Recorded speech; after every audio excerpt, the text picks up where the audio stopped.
भाई, कई बार आप सब लोगों को बता चुका हूं, बहुत बार आप लोगों से चर्चा कर चुका हूं और लगातार 3 साल से आपको बता रहे हैं कि आपके लिए किस तरह का समाज, किस तरह के नियम, किस तरह की सरकार और पूरी दुनिया पर कैसा नियंत्रण आ रहा है।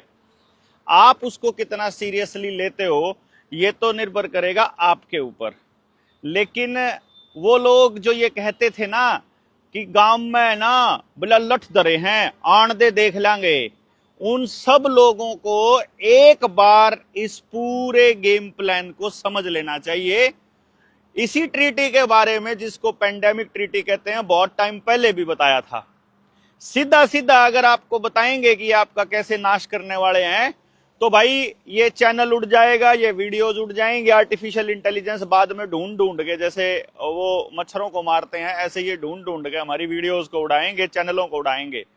वैसे भी 3 साल से ये सर्वेलेंस कर रहे हैं कि कौन आदमी कितना बोलता है, इसलिए आज बड़ा जरूरी हो जाता है कि आप सब लोगों को एक बार मोटे तौर पर बता दिया जाए और आप निर्णय लें खुद से कि ये सही है कि गलत है, और आप इसके पक्ष में हैं कि खिलाफ हैं। और यदि आप इसके पक्ष में हैं तो यकीनन, मतलब मैं इसको ये कैसे कह सकता हूं कि मतलब आप कितने समझदार हैं या कैसे हैं, मैं नहीं कर पाऊंगा, क्योंकि ये तो देखना तो आपको है कि ये कैसे आते हैं और इन्होंने अपना क्या गेम खेला है। इन्होंने मतलब सरकार के जो भी एजेंट है, कौन सी सरकार के, मैं इस वक्त जो बात कर रहा हूं वर्ल्ड गवर्नमेंट की बात कर रहा हूं, जो वर्ल्ड इकोनॉमिक फोरम या यूनाइटेड नेशंस के एजेंडे के अंडर में आकर के काम करते हैं। सबसे पहली बात, आपको मीडिया चैनल्स में यह बताया जाएगा, असलियत यह है कि नहीं है। मैं आपको डायरेक्टली कैसे बताऊं, अगर मुझे इतना खतरा है तो मैं क्या करूंगा, ऐसा भी तो हो सकता है कि फॉर्म में बताऊंगा। जब मुझे ये बताना होगा कि वैक्सीन के क्या क्या इफेक्ट होंगे, तो मैं साइड नहीं बोलूंगा, साथ में इफेक्ट के साथ, मतलब साइड इफेक्ट नहीं बोलूंगा, मैं यही बोल दूंगा उसके असर क्या हुए हैं, बता आप देना। तो सबसे पहले तो आप कमेंट बॉक्स में लिख के बताइए कि आप कहां से हैं जो ये वीडियो देख रहे हैं, और दूसरे नंबर पे ये बताइए कि मेरी बातों पर आपको कितना यकीन है, क्योंकि ये इस बात पर निर्भर करेगा कि हम आपको जागरूक करते रहें या फिर ऐसे ही चुपचाप बैठे रहें और सर्वनाश को अपनी आंखों से देखते रहें। अभी इस वक्त जो हम आपसे बात कर रहे हैं वो पेंडेमिक ट्रीटी के ऊपर है कि किस तरह से आपकी ना केवल शारीरिक बल्कि सामाजिक सॉवरेनिटी के ऊपर भी आपके अटैक होने वाला है। मैं इस फ्रीडम को किस तरह से मानता हूं, जैसे पिछली बार कोरोना का दौर आया तो आप लोगों को जब बीमारी नहीं थी और कोई सिम्टम नहीं था, तो आपको किसी एक्सपर्ट ने बताया कि आप पॉजिटिव हो। आप कह रहे हो मुझे कोई लक्षण दिखाई नहीं दे रहा, आप कह रहे हो मुझे कोई बीमारी नहीं है, लेकिन फिर भी आपको जबरदस्ती मास्क पहनना पड़ा, जबरदस्ती वैक्सीन लगानी पड़ी कि आपकी इम्यूनिटी हो सकता है बढ़िया हो, लेकिन आपको लगाना पड़ेगा, क्योंकि नहीं तो आप दूसरे लोगों के अंदर फैला सकते हो।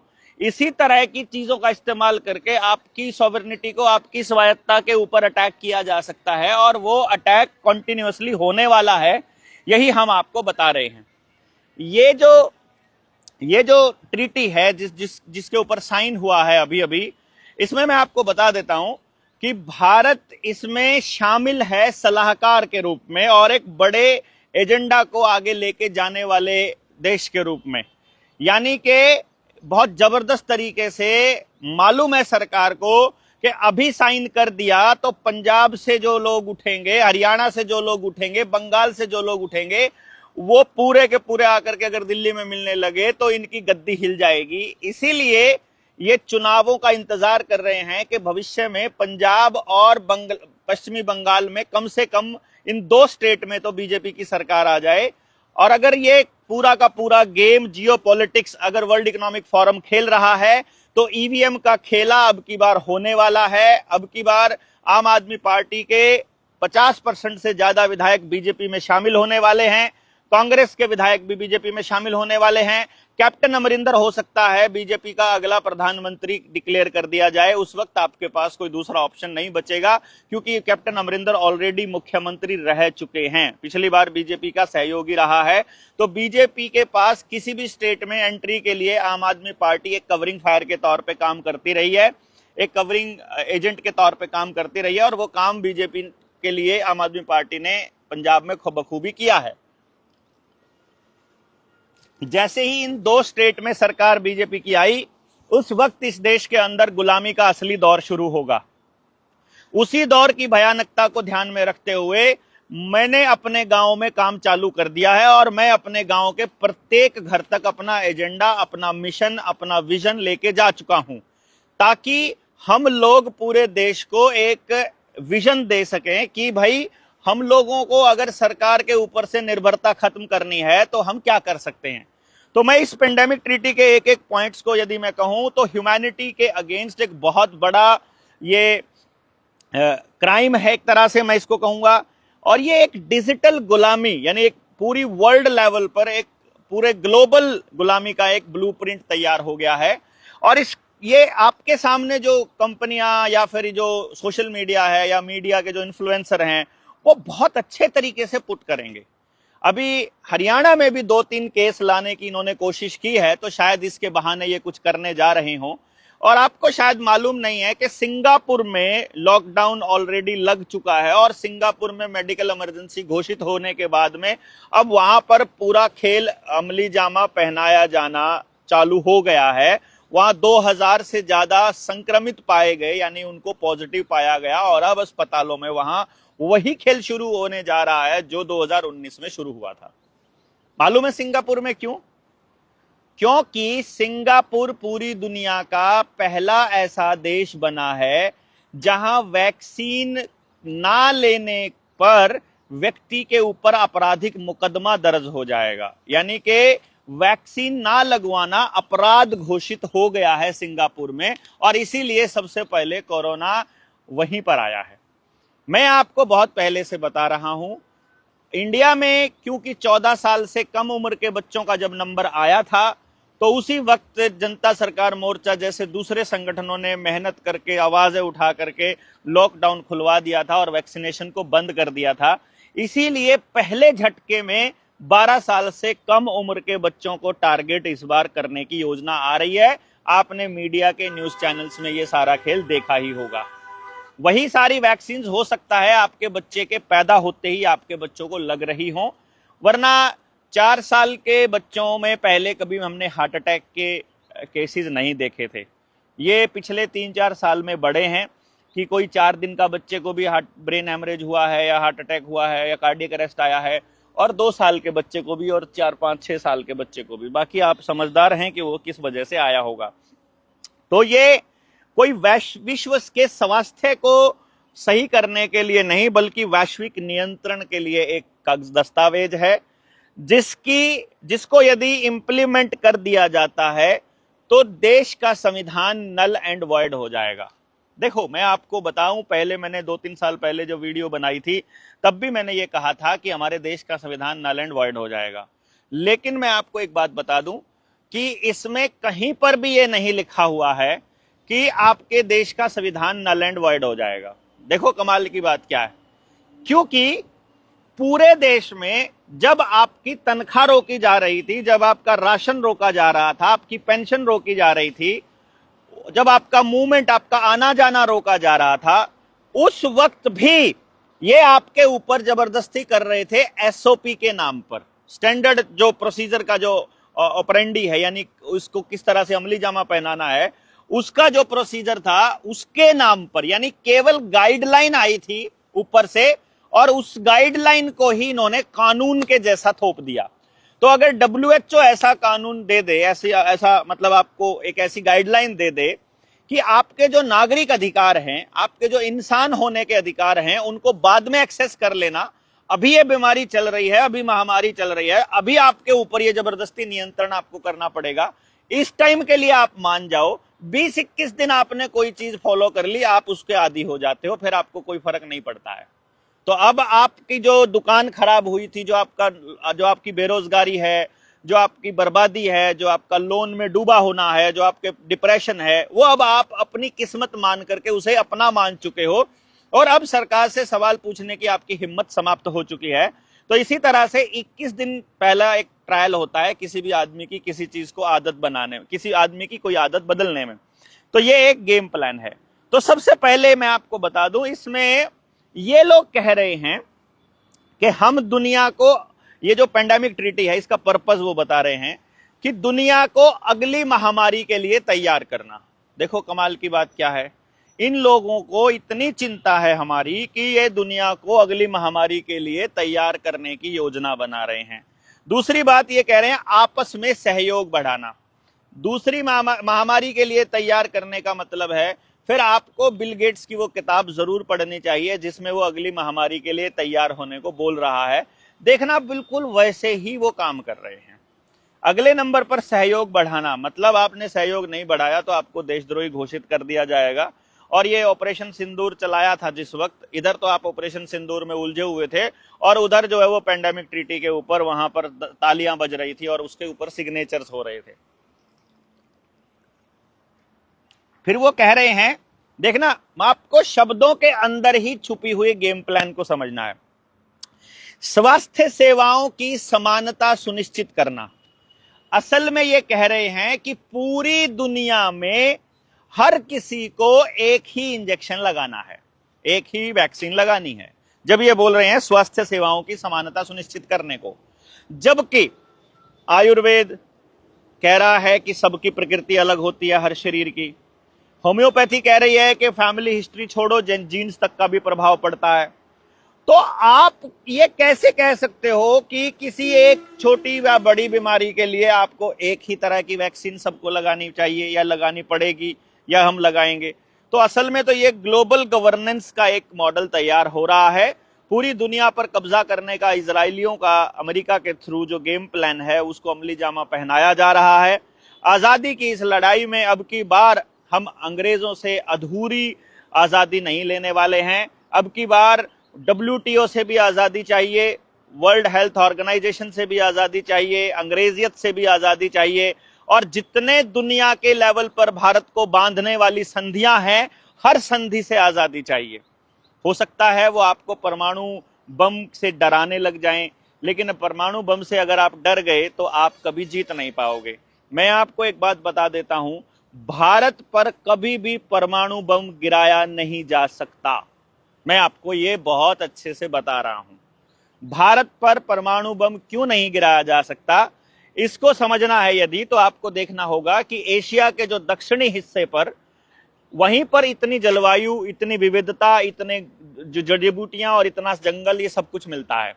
अभी क्या है कि इन्होंने पेस्टिसाइड डाल करके हमारे जंगल खत्म कर दिए हैं, पर यदि आज हम लोग जागरूक होना शुरू करेंगे, तो आज हमने अगर पेस्टिसाइड डालना बंद कर दिया तो जड़ी बूटियां उगना अपने आप शुरू हो जाएंगी और 3 साल में हमारी धरती वापस वैसी हो जाएगी कि हम गोवंश से दोबारा से, यानी बैल से हम लोग खेती करने लायक हो जाएंगे।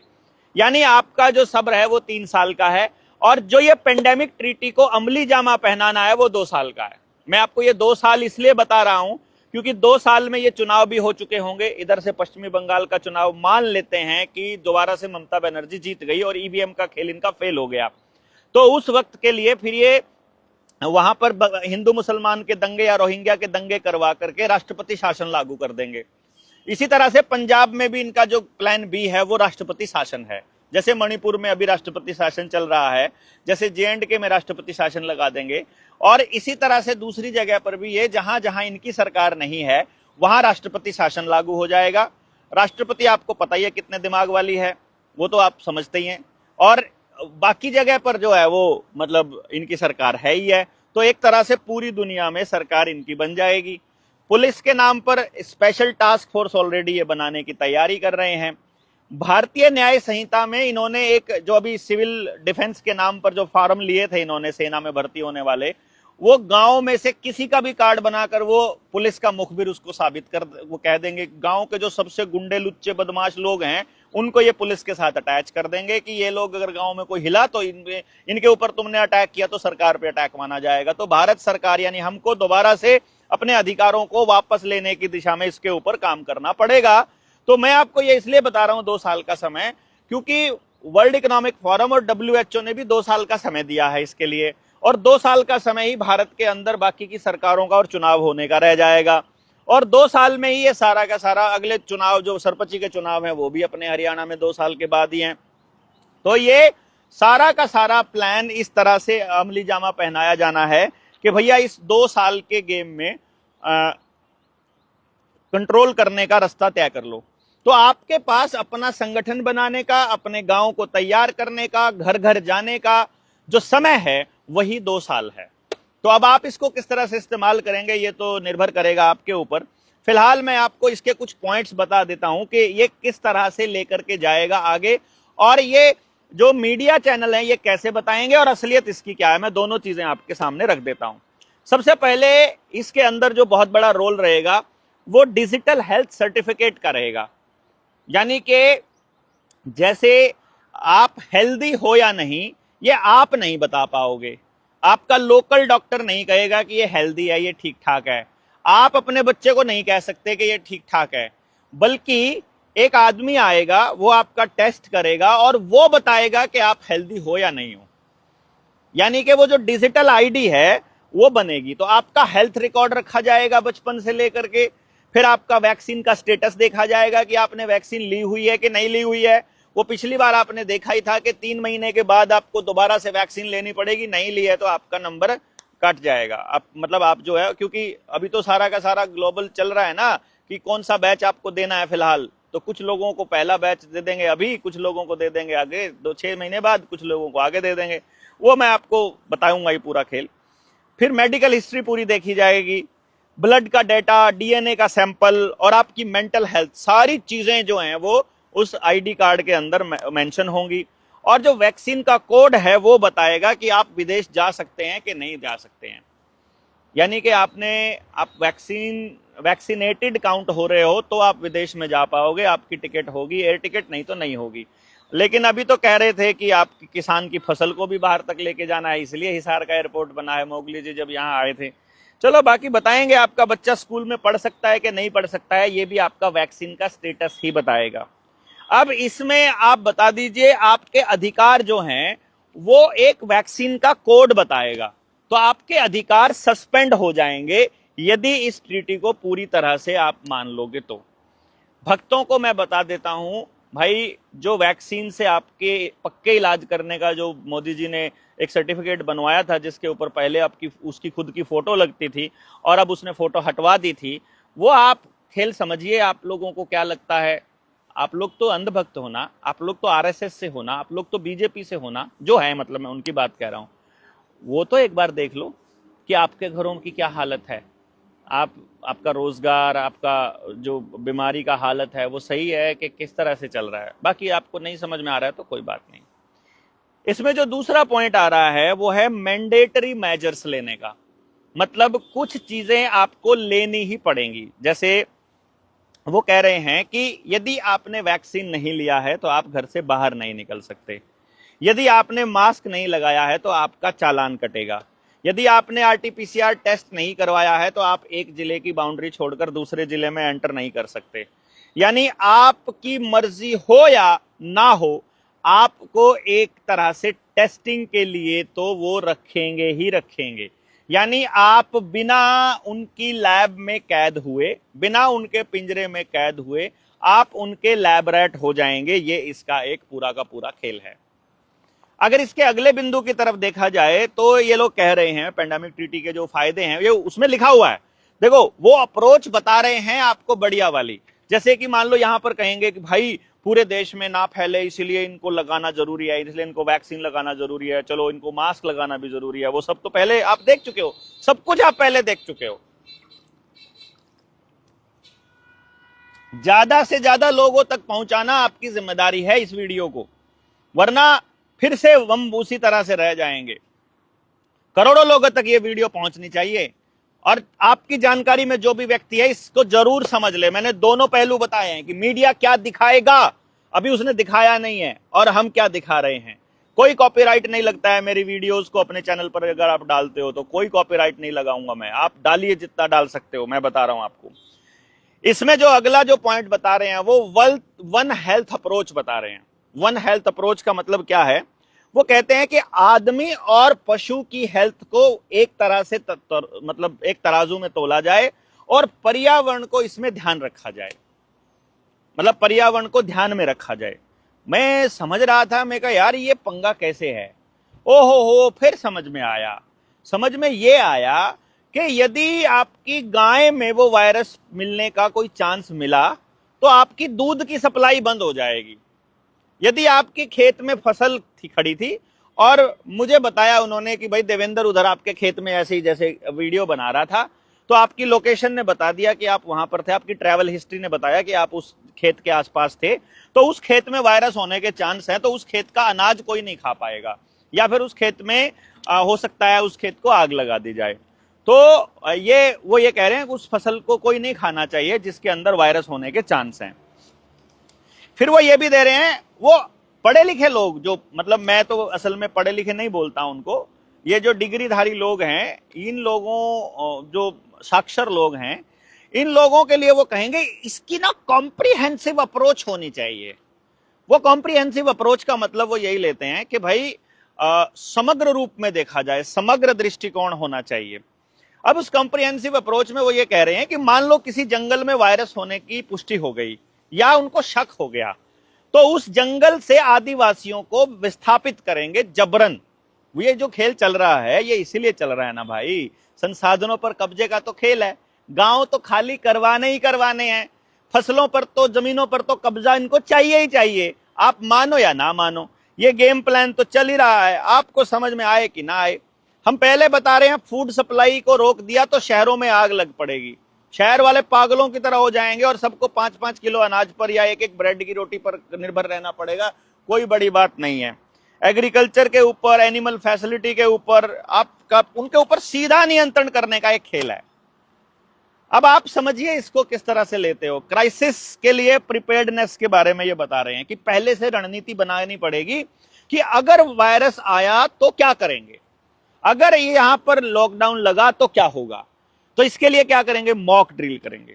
मॉक ड्रिल का खेल आपने अभी अभी देखा, मतलब इतने झूठे सारे मीडिया के चैनल हैं कि मॉक ड्रिल चल रही थी उसको युद्ध बना दिया कि भाई लाहौर पे कब्जा हो गया, कराची पे कब्जा होगा, बस इस्लामाबाद पे कब्जा होने वाला है, पाकिस्तान की राजधानी बस अब अपने कब्जे में आने वाली है। वो आपने पूरा खेल देखा।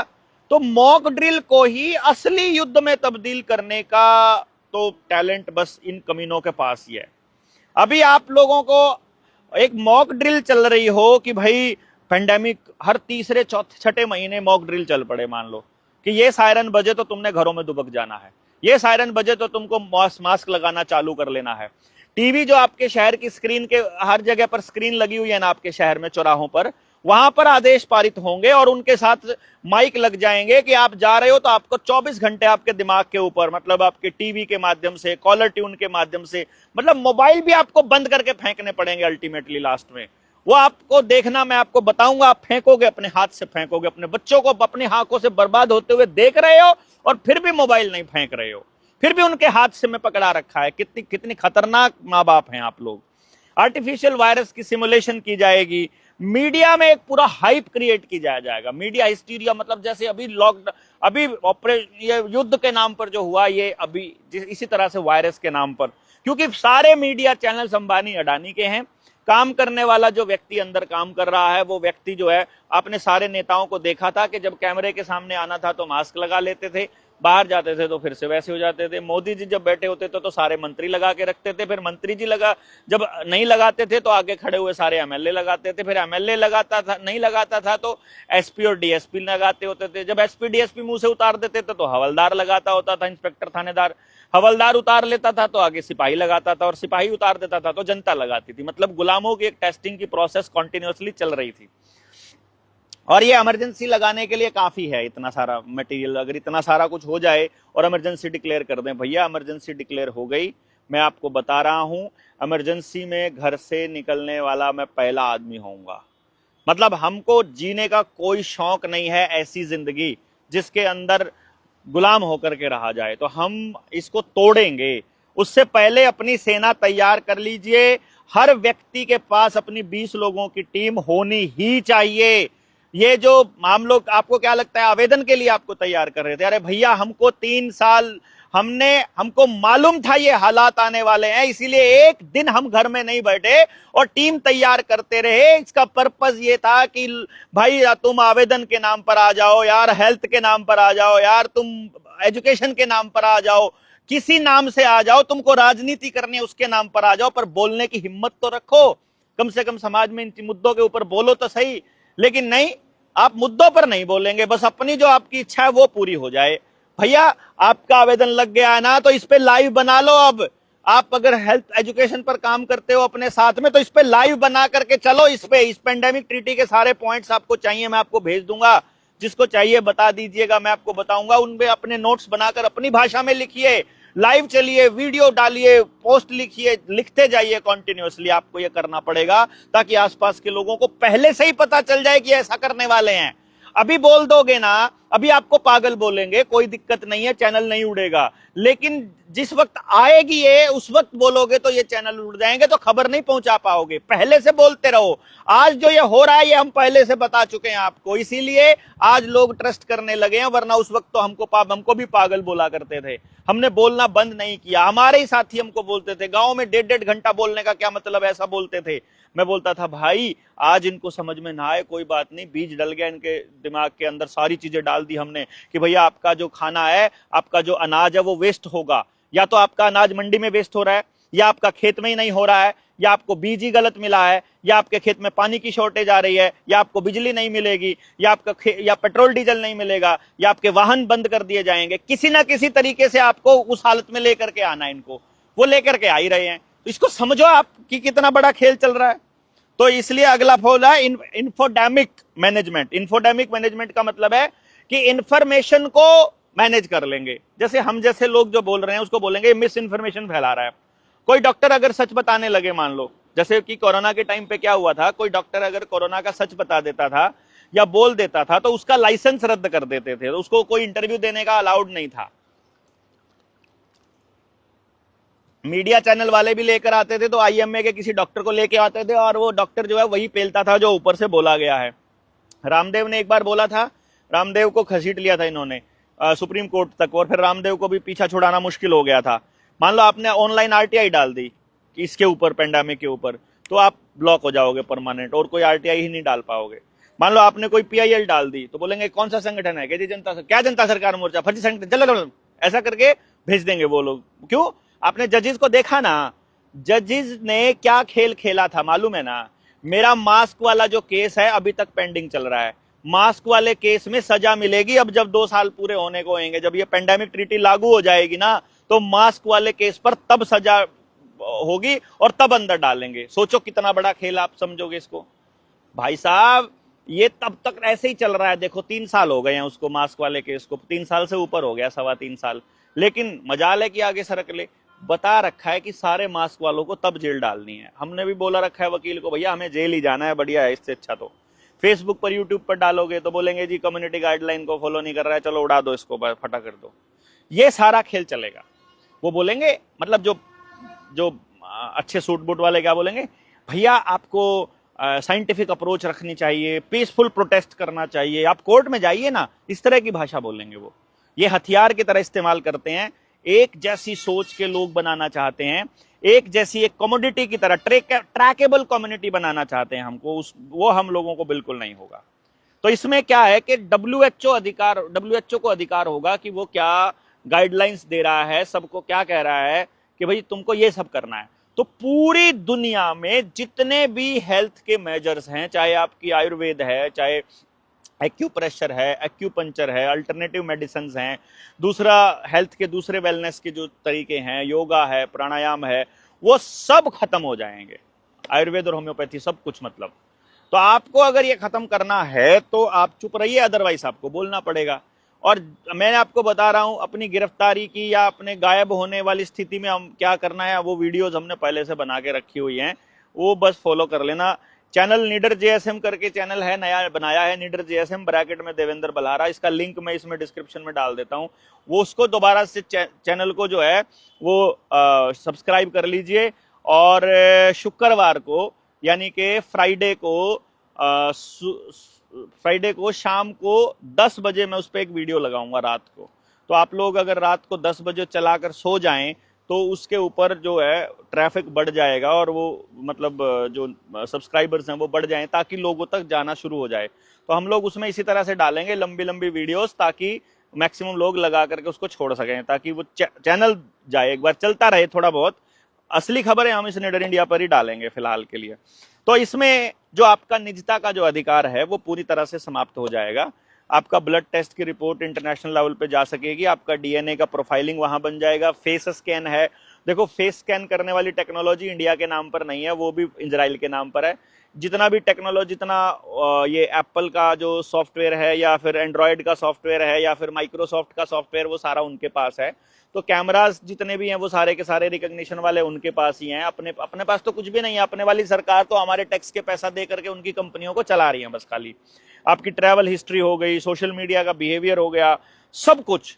यानी कि वैक्सीन कंपनियों को पूरी तरह से कंट्रोल करने का एक मौका मिल जाएगा। और ये कोई महामारियों का दौर आज का नहीं है। 1918 में लेकर आए, 1976 में लेकर गए, 1976 में स्वाइन फ्लू लेकर के आए थे, 2001 में लेकर आए, एंथ्रैक्स को लेकर आए, 2009 में स्वाइन फ्लू, 2014 में इबोला लेके आए, 2019 में कोविड-19 लेकर आए। हर बार नए कानून बने, नई टेक्नोलॉजी और नागरिकों की आजादी छीन ली गई। अब देख लो आप कि भारत पर इसका क्या अधिकार होगा। क्योंकि देखो, आप अगर बीमार नहीं है, मान लो आपको इसमें कंट्रोल किसको करना है? ये रोग कंट्रोल करना इनका मकसद नहीं है, रोगी को कंट्रोल करना मकसद है, आपकी आजादी को समाप्त करना इनका मकसद है। डॉक्टर नहीं बता पाएगा कि आपको देना क्या है, कंपनियां बताएंगी कि आपको कौन सी वैक्सीन देनी है। यानी कंपनियों को ज्यादा अधिकार हो जाएगा। और इसके ऊपर तो आपको एक और बताऊंगा मैं आपको कि आपकी नेचुरल इम्यूनिटी को इम्यूनिटी नहीं बोलेंगे, ये बोलेंगे जो वैक्सीन से सर्टिफाइड वैक्सीन से जो इम्यूनिटी है, सिर्फ उसी इम्यूनिटी को इम्यूनिटी मानेंगे हम, बाकी की इम्यूनिटी को इम्यूनिटी नहीं मानेंगे। मतलब क्या गुंडागर्दी चली हुई है यार, और हम लोग इस पे चुप बैठेंगे? मुझे नहीं लगता इसके ऊपर आप लोग चुप बैठेंगे। आपके बच्चों का नंबर आ गया अब तो ना, अब कैसे बचोगे आप लोग? मतलब कुछ लोग बकवास कर रहे थे ना, ये आपको डरा रहा है, डरा रहा है, डरा रहा है। अरे डरा नहीं रहा हूं, मैं बता रहा हूं भैया, ये लोग ले आए हैं, आपके पास ऑप्शन नहीं है विरोध करने के अलावा। अरे किसी फॉर्म में कर लीजिए, जरूरी थोड़ा है आपको मेरा विरोध करना। जो जिसका करना है उसका कीजिए भाई। और इसके अंदर आपका जितना भी पैसा है, दवा है, डेटा है, ये सारा कुछ। इसमें जो सबसे बड़ा सवाल है कि भारत पर इसका क्या असर पड़ेगा। देखो भाई, भारत के लोगों ने यदि 5 किलो अनाज के लिए सरेंडर कर दिया तो उनके बच्चों को तो ये लोग ही कंट्रोल करेंगे फिर। और मैं नहीं समझता हूं कि भारत इसके अंदर इस वक्त लड़ने की पोजीशन में कोई नेता, कोई उद्योगपति या कोई एनजीओ या कोई संगठन या कोई पॉलिटिकल पार्टी इस टाइम पे है। आप बताओ, अवेकन इंडिया मूवमेंट एकमात्र ऐसा संगठन है जो इस पूरे गेम प्लान में शामिल है। लेकिन अवेकन इंडिया मूवमेंट में कुछ साथी जो हैं वो कहते हैं कि नहीं, हम सिर्फ इस पर कागजी कार्रवाई करेंगे, हम लोग आपके रुपए के मसले पर आपके साथ नहीं है। बिना समझे आप उस मसले को छोड़ रहे हो। हम आपके साथ हर मसले पर हैं जहां भी आप सरकार की किसी नीति का विरोध कर रहे हैं। आप हमारे साथ किस तरह से नहीं हो बताइए?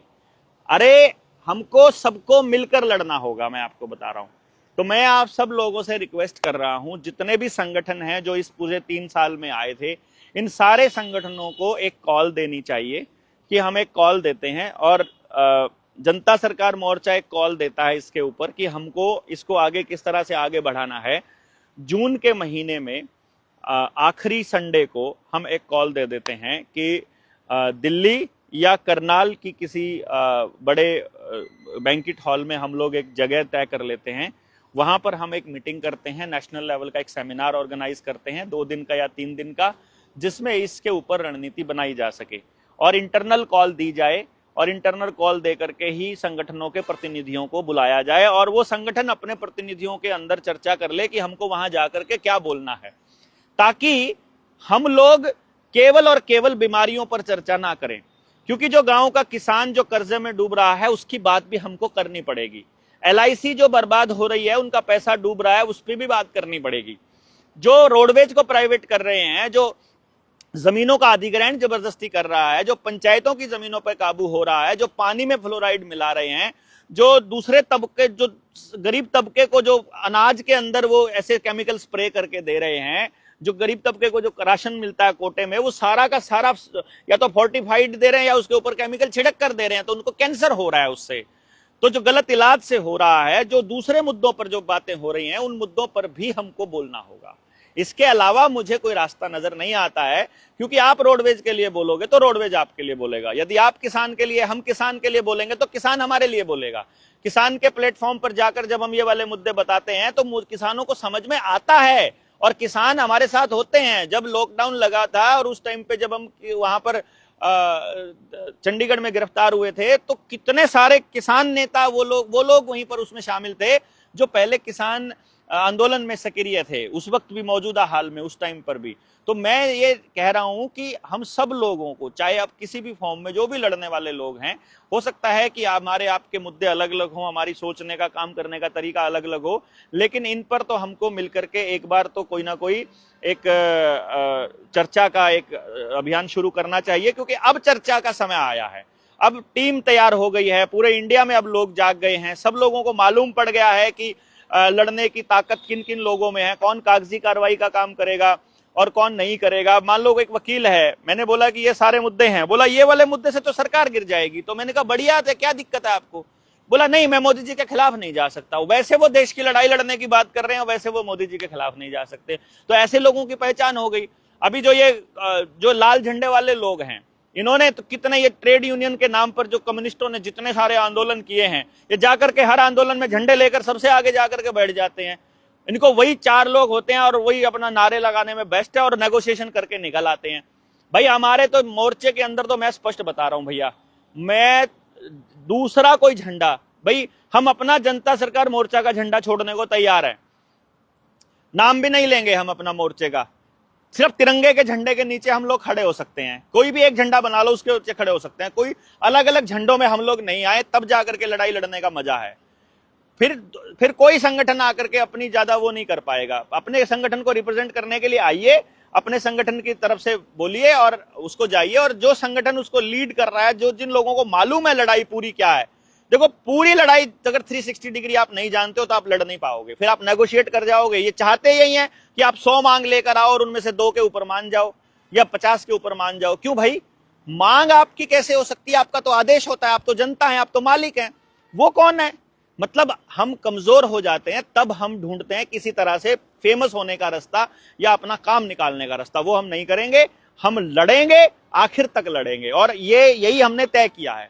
आप लोगों को किस तरह से लड़ना है, आप अपना फीडबैक डालिए, इसके अंदर आपको क्या करना है आप अपना कमेंट बॉक्स में डालिएगा कि आप किस तरह की लड़ाई लड़ना चाहते हैं, आप इस लड़ाई को कैसे समझते हैं। तो आप सब लोग इसमें साथ रहे, आपका बहुत बहुत शुक्रिया। शेयर कीजिएगा जितना अधिक लोगों तक शेयर कर सके। धन्यवाद। जय हिंद, जय भारत।